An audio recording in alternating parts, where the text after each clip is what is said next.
What's in the way? What's in the way between you and the desire of your heart? We shared 2 weeks ago that there's a 3-step process to the manifestation or any kind of growth experience in our lives. The first is, what do you want? The second is, what's in the way? And the third, what are you going to do about it? That's desire, healing, and the process. And this week, we're talking about healing your soul. We're talking about the second phase, which is really love always brings up whatever's in its way. And what's in the way? Well, it's all that red gunk on your teeth when your dentist gives you the little pill and says, now brush the red stuff off. The circumstance in your life that you're dealing with is custom designed to move your consciousness into a new place. As Emmett Fox said, it is the law that any difficulty that comes to you at any time is exactly what you need most at that moment to enable you to take your next step forward by overcoming them. Your only real misfortune, the only real tragedy, comes when you suffer without learning a lesson. Suppose your whole world seems to rock on its foundations. Hold on steadily, let it rock. When the rocking is over, the picture will have reassembled itself into something much nearer to your heart's desire. So, there's a part of us that resists this second phase. Have you ever noticed that? I noticed it in the middle of the night last night. I woke up in, that kind of a whoa. I realized all the stuff that I hadn't packed. All the things that I thought I was doing pretty well. And one by one, they came to my mind. And it was stuff that I had to let go of, things I had to go through, because I'm in a process. Because desire brings up everything that's in its way. Love brings up whatever's in its way. And it's that red dye that I get to grin and go, oh, there's a lot of red in there. I need to do some work. So, but we in Unity, this is a tough phase for a lot of folks in New Thought and positive religion. Unity was born in the Victorian era, during which a time when they really didn't talk much about emotions or the body. They talked a lot about the mind and spirit. But this is something that they did deal with. They called it in those days chemicalization. Now, when I was in ministerial school, we were all going through a lot of stuff. And it had been, I guess, about 6-7 months. Now it was springtime. And we were commiserating with each other. And one of my classmates said, this ministerial school thing is 20 years of spiritual growth, 30 years of emotional growth, and 2 years of hell. And so we were all dealing with the process because we had the desire to grow, but then our own issues had come up to the surface. And then one of my classmates said, well, I found out the secret of unity. What is the secret? It's that Lessons in Truth, Unity's primary textbook, had a chapter in it once upon a time called Chemicalization that describes the very process we're going through right now of releasing the things that come up. And we found out, but it wasn't there in the new version. So we asked one of our teachers, and he said, oh, the correspondence school ladies. After Charles Fillmore died in the 1940s, they kind of took over, and they thought that the chapter on chemicalization was too negative. So they took it out. Which brings me to my Unity joke, which will be the last time you're going to hear it. How many Unity members does it take to change a light bulb? That light bulb's not burned out. How many Unity licensed teachers does it take to change a light bulb? What light bulb? How many Unity ministers does it take to change a light bulb? What was the question? So that kind of putting ourselves into a state of denial where we're really not looking at it was really what happened. So we had a delegation of our classmates, and we went to the powers that be, and we said, you need to put this chapter back in. We finally realized that we're all okay, we're really sane, and they put it back in. And today, a lot of you have listened to me say this, but I have a chapter on chemicalization. Thank my classmates.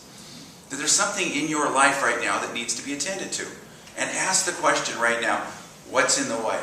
In my process that I'm going through right now, what is it that has come up? Love brings up whatever's in the way. And so your desire for spiritual growth, for something more, a more in your life, has brought up something for you to release. And it's an important part of your process. And one of the things that gets us into trouble is that we're all perfectionists. Let's admit it. We're just all perfectionists. We all want to do it just perfectly and look good all the time.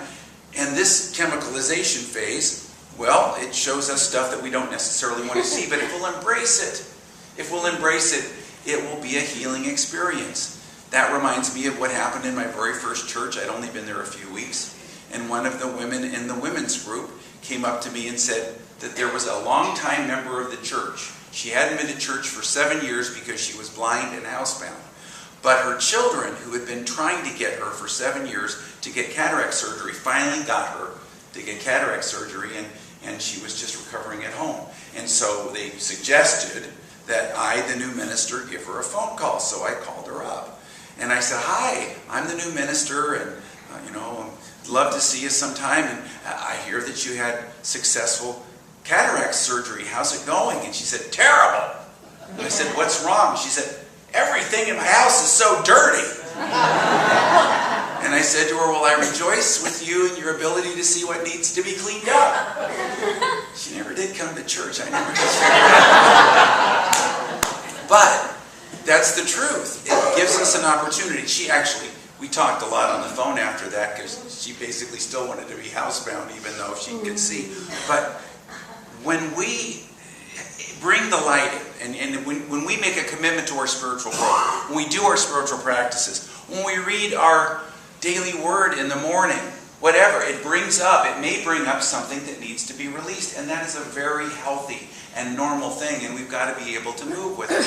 But the way we move with it is to observe it, embrace it, and release it. Observe, embrace, and release. Now, observe means observing without judgment, just letting it be and just watching it. Jesus said to the disciples in the book of Thomas, "Be passers-by. Be the observer. Be the observer self. Take a look. And just don't judge it. Just let it be." Now, there's certain things you can do to move that energy, but the first thing is to be that observer self. And one of the best ways to observe is meditation. John Kabat-Zinn calls meditation observing your mind and moods. It's just doing that in the chair for a specific period of time. But we can take that observer self with us everywhere we go and observe how these things are affecting us and how we're letting them affect us. But the truth is that nothing comes into our lives unless it's designed to heal our soul. And so we can say to that person, "You can only bless me, you can only heal me." Together? "You can only bless me, you can only heal me." Or you can say to that situation, "This can only bless me, this can only heal me." Together? "This can only bless me, this can only heal me." One time I was dealing with a man who was very dominating. This was about 15 years ago. One of those really strong personalities that just wanted to be the alpha dog and dominate everybody around him. And I felt very wounded. And that's the other thing that gets in the way of this process. Perfectionism, yes, but also that sense of victimhood. Well, this shouldn't be happening to me. This isn't right. This isn't fair. So I finally just sat down and I said, why is this man with his big ego in my life? And the words came, "So you can get rid of your big ego." And it was designed to get rid of my big ego. And the way it worked was this. The only way I could get through that situation and dealing with this domineering personality was an interesting combination of humility and strength. I had to have humble strength, where I wasn't a doormat. We know how to be doormats. You just let people walk all over you. And not to be in a confrontational attitude. We all know how to fight with people, but that's not it either. I was supposed to be in a strong but humble position where I didn't contend. And I did that. I tried my best to do it to the extent that I was able to do it. I was able to get through that situation in a harmonious way. But in your life, look at those situations and reframe them. Realize that being the observer and then embracing the situation is the best way to deal with it. It'll get you through that situation. Humble strength, not fighting it. When there's a tennis game, somebody has to hit the ball back. But if you don't hit the ball back, there's no tennis game. But that doesn't mean you're a victim. And it's very tricky and it's very interesting, but it's very powerful. One time I was in a church and there was somebody that was a volunteer that was doing things they weren't supposed to be doing. And the person who was in charge of that department asked the person not to volunteer. And it was a very good reason, but of course you couldn't go around telling people why it happened. So when this person went around saying a bunch of lies about it, my board president came to me and said, "You got to do something about this." And I took it into prayer. And what came to me was, they say revenge is sweet, but success is sweeter, and you can't have both. So I wasn't supposed to fight. I wasn't supposed to contend. And in that church, and it's the church I'm going to now, they had a school. And in the school, they had what was called a peacemaking curriculum. And their slogan was, attack the problem, not the person. That you don't have to be a victim. You can take strict and firm action, but without a spirit of contentiousness. It's what Gandhi called ahimsa satyagraha in Sanskrit, which is nonviolent truth muscle, or peace truth muscle, which is a combination of non-resistance, but also being very strong. And so we were able to take strong action without getting into a contention. And when the person realized nobody was going to fight with him, he just finally stopped.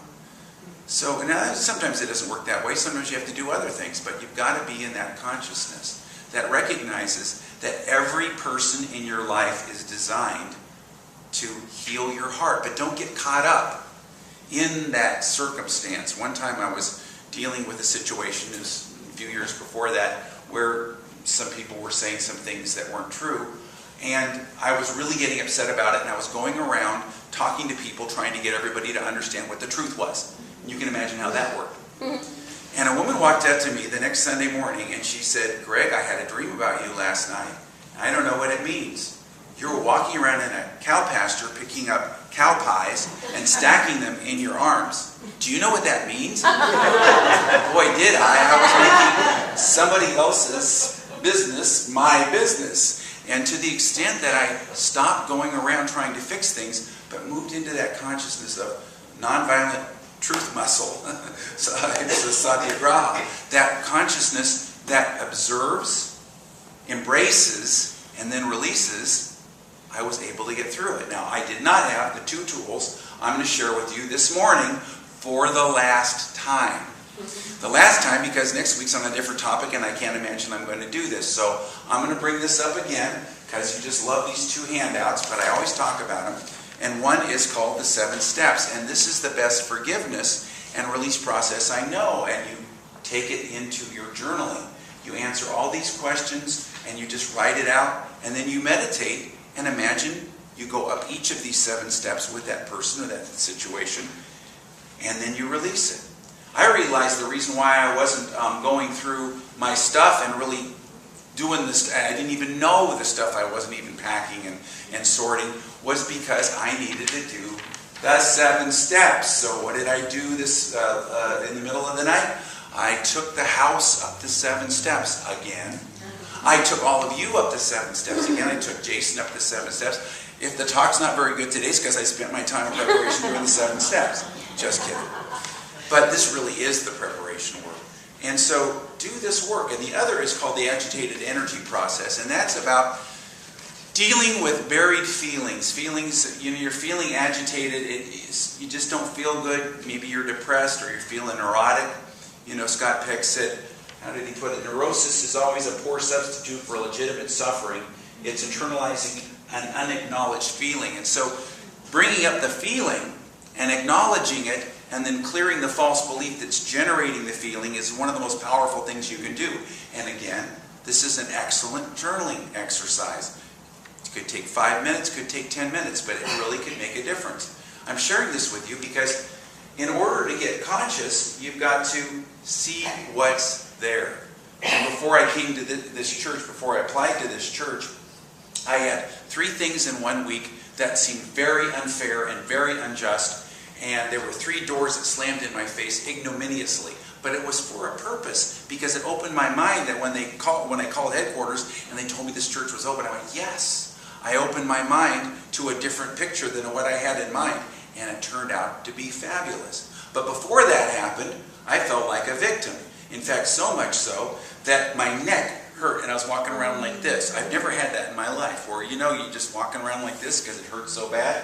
And I'd never had that. So I looked up in Louise Hay. How many people have read Louise Hay, Heal Your Life? So I looked up what's a negative. She said, the inability to see things from all sides, victimhood.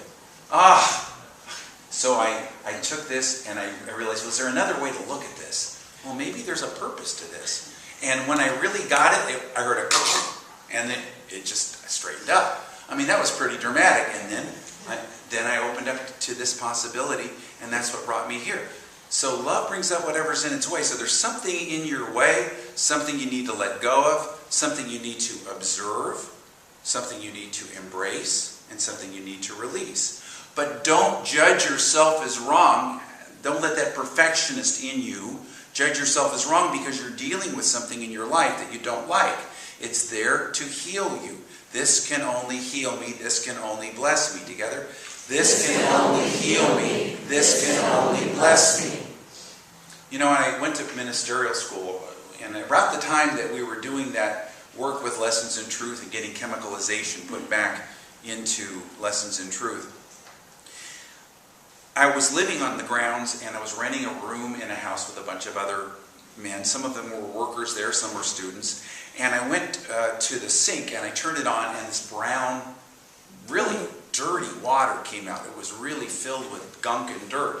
And that's kind of a shock. So there was a guy who had lived there for many years, and I asked, what happened? He said, oh, the lake just turned. Don't worry about it. Get some bottled water. In a couple of days, it'll clear up.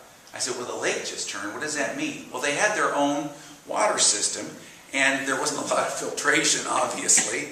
And what happened was, in the springtime, the heat came down. The sun rays now in the springtime, it got warmer and warmer, and it heated the lake in such a point on the surface that the bottom came to the top and the top came to the bottom. The lake flipped, it turned. And so what did it bring up with it? All the stuff on the bottom. Love brings up whatever's in its way, and it needed to do that, and then it would work out. And I saw that as a graphic example of chemicalization. Chemicalization is also known, Jane Hart calls it spiritual detoxification. Maybe just call it the brown gunk, I don't know. But whatever it is, it's something that you're letting go of, and you need to observe, embrace, and release. You observe it without judgment, you embrace it without getting involved in it, and you release it, you loose it, and you let it go. And you always find after you've gone through the releasing process, it was much easier in retrospect than you thought it was going to be going in. But quite often, we take the attitude that we don't want to go through that situation. We don't want to face those things. We don't want to deal with those things. That's normal and that's human too. But if we'll take that little bit of time to observe, embrace, and release, and to detach from the appearance of things. At the end of the talk, I'm going to be leading us in a detachment meditation in which we're going to step back, rise above, and not get involved in whatever this is. That way we can objectify it, and we can do our journaling work, and I highly recommend you use that method. You know, my daughter Rosalie told me something when she was 10. She said, Dad, you know when somebody's being mean to me at school, do you know what I do? I said, what? She said, I write them a letter. I said, ooh. She said, no, I don't give them the letter. I write them the letter, and then I rip it up, and I flush it down the power toilet. We had one of those power flush toilets, very dramatic. Lucky for us, because it would have clogged the pipes. But and I said, oh, that's great. And she said, yeah, and you know those words you tell me not to use? I put them in the letter. and sometimes I get so emotional that my pen rips a hole in the paper. I said, I do the same thing. She said, you do the same thing? I said, yeah. She said, I didn't know that. I thought I made it up. Take the time to do the work that will release, let go, observe, embrace, and release. And do the forgiveness work. Forgiveness is that. This is really the forgiveness step. Forgiveness of yourself, forgiveness of circumstances, forgiveness of other people, forgiveness of something in the past. See, a lot of the situations in our lives are what are called earlier similars. Earlier similars. So what's an earlier similar? It's that you're dealing with something here that really reminds you of something in your past. Like one time when I was living in Hawaii, I was on the beach and I was feeling like people weren't getting me. You ever had that feeling? I just wasn't being gotten. I wasn't being accepted for who I was. And of course, I felt like a victim again, and victimhood is one of our blocks. And so I remembered a process that somebody had taught me years before, which was asking the question, okay, who is this that I'm resisting? And I imagined a stage, my elementary school stage. came to my mind. And I went to the curtain, and I went like this, and behind the stage it opened, and there was my 3rd and 4th grade teacher, Miss Hill. I used to call her Pill Hill. She did not like a kid who was 2 years younger than everybody else, who asked a lot of questions and was curious about everything. She liked the very compliant kids who just shut up and do what you're told. And I wasn't that type, still not. But so I felt spent 2 years feeling very, very bad about that. And I'd never forgiven her. It was an earlier similar. I needed to do the forgiveness work. And the circumstance I was dealing with right then was bringing that up for me. So I didn't have the 7 steps. I didn't have the agitated energy process. So I just slogged through writing out my feelings and doing the best I could to forgive her. But it helped me to move the energy and to stop seeing myself as a victim so much. You know, Myrtle Fillmore talked about this. She said, we don't tell you to deny the existence of your seeming problems or shortcomings. Admit them, but don't identify yourself with them. And as I read a moment ago, spells of cussedness are the result of the spirit of good doing a much needed house cleaning work. You know, Charles and Myrtle Fillmore went through this kind of chemicalization, this spiritual detoxification in 1890. Now, you may know the story of unity. James Dillett Freeman once told me that his book, The Story of Unity, how many people have read his book? You got to read it. It's a great book, probably the best book on the unity principles that I know, because it shows unity in context of the actual story of it, and unity is experiential, not a dogmatic faith. So it really shows you how they demonstrated these things. But he said, you should have seen what they took out of it. It was 3 times longer when I wrote it, and I think it was a much better book. And what they took out of it included this. In 1890, they had a terrible depression. Until 1929, they called it the Great Depression. And the Fillmores, who got into all this spiritual stuff, did it really in a young retirement, because Charles Fillmore had developed the entire northeast part of Kansas City. Myrtle Avenue is 6 miles long, and it actually traverses, named after Myrtle Fillmore, north-south in Kansas City. And they were rich. In today's dollars, they were worth in the 8 figures. And they just retired, and they were having a nice time having people who they do spiritual treatment with, and they'd had their healings, they'd had these good things, but they didn't have to deal with prosperity things because they were doing well. And then the crash happened. And this is what Myrtle Fillmore wrote in 1929 in Unity magazine. So you see, she's telling the people in 29 how they handled the crash in 1890. She said, the bottom fell out of the Kansas City real estate market in 1890, and we lost everything we owned. We gave our lives to this work, and then our earthly possessions just seemed to melt away.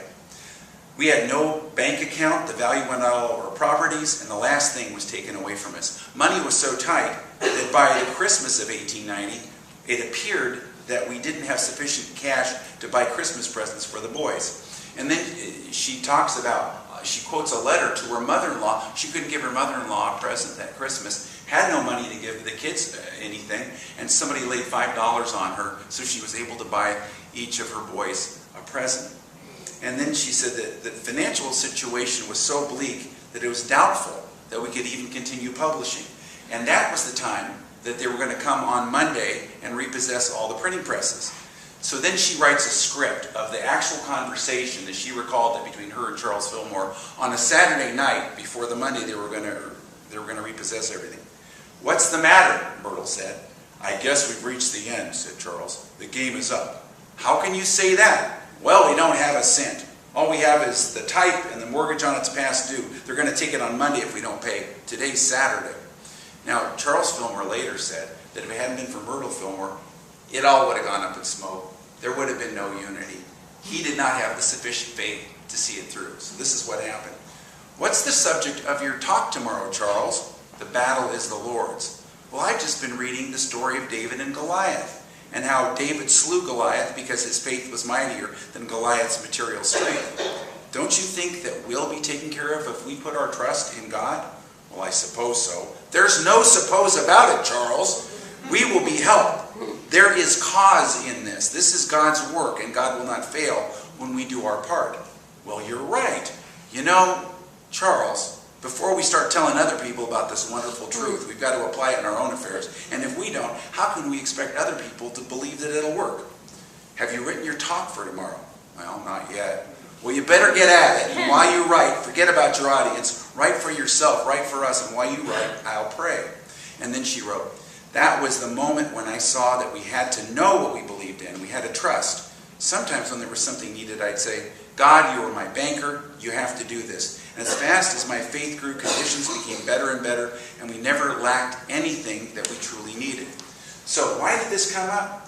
So that unity would survive, because it was just almost like a hobby of a couple of rich people. But because they didn't have the funds, and they had to live moment to moment in faith and bring themselves up, they had to look for deeper resources. They began the silent unity ministry of praying for people. They began the Sunday services. They began to really make a serious effort to put forth their publications. And in those 3 areas they grew, and she said everything was taken care of.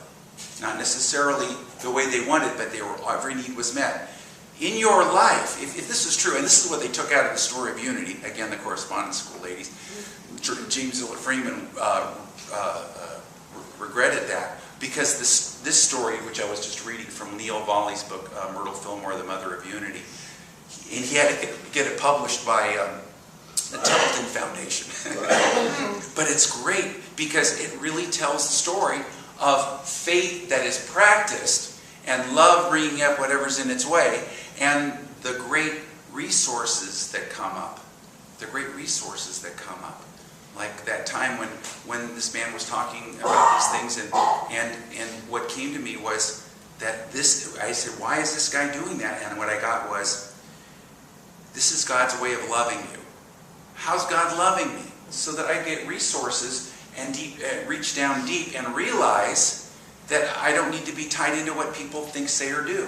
And how else are you going to get that lesson? Well, through something like that. So what we're going to do right now is detach from the appearance of these things and move into this now moment experience. So just close your eyes and move into this moment, and just get into that spirit of detachment and recognize that there's something that's in the way that you're letting go. It may look like it's someone or something within yourself.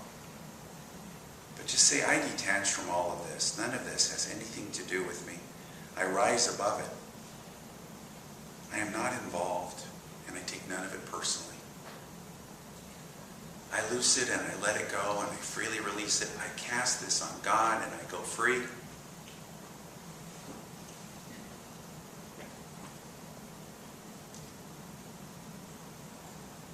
I loose this, I let this go, and I fully and freely release it. I cast this on God and I go free. And so it is. Amen. And now take a deep breath and let it out and move into this now moment, where everything is safe and secure, where you don't have to do it perfectly. You know, it's the perfectionist that gets in the way of our doing this much needed house cleaning. This much needed house cleaning. Myrtle Fillmore said, spells of cussedness are the result of the spirit of good doing a much needed house cleaning work. And so if there's anything you need to let go of, it's just cleaning the house of your soul. If you were going to wax your floor, you'd have to sweep it first. Otherwise, you'd embed the dirt into the floor. And so this is the time of sweeping and letting go. This is the letting go of what's in the way. And so as you breathe in again,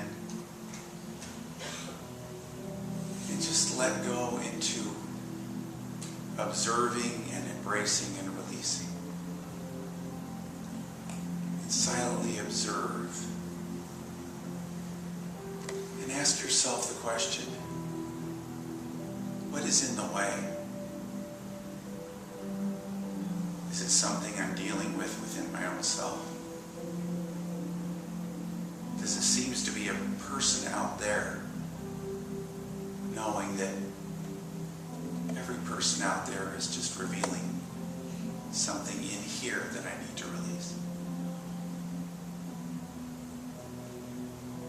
So as I become aware of what's in the way,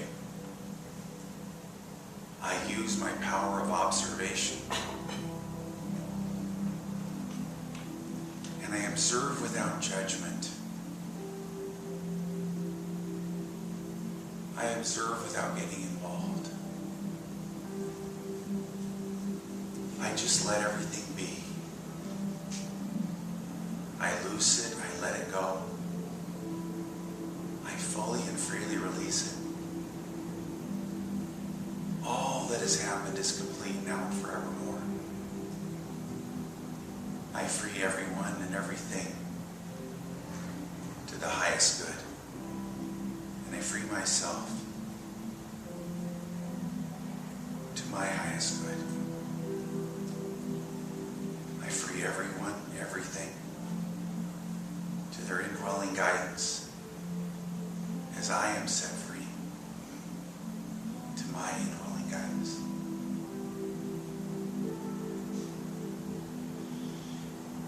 And now I embrace. I let things be without getting involved.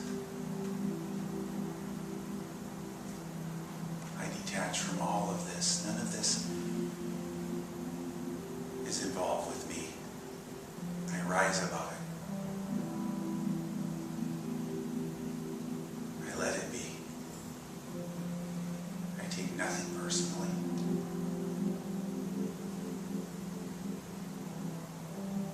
I let it all go.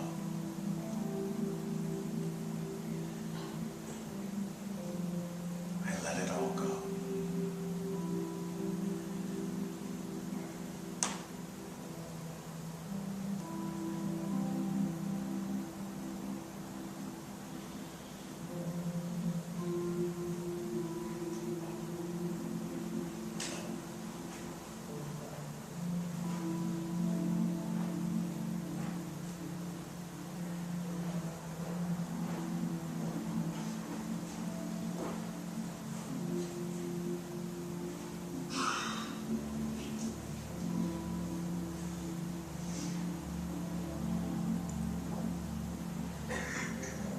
This has only come into my life to bless me. This can only heal me. Every circumstance is designed, divinely designed, for me to loose it and let it go, and to reveal greater and greater capacities of receiving greater and greater joy and good and love and peace. And I embrace this truth. So be it. So be it. And so it is. So our offering statement today is, I give in the spirit of release and I receive abundantly. Together. I give in the spirit of release and I receive abundantly. Silently. And again aloud together. I give in the spirit of release, and I receive abundantly. And so it is. Amen.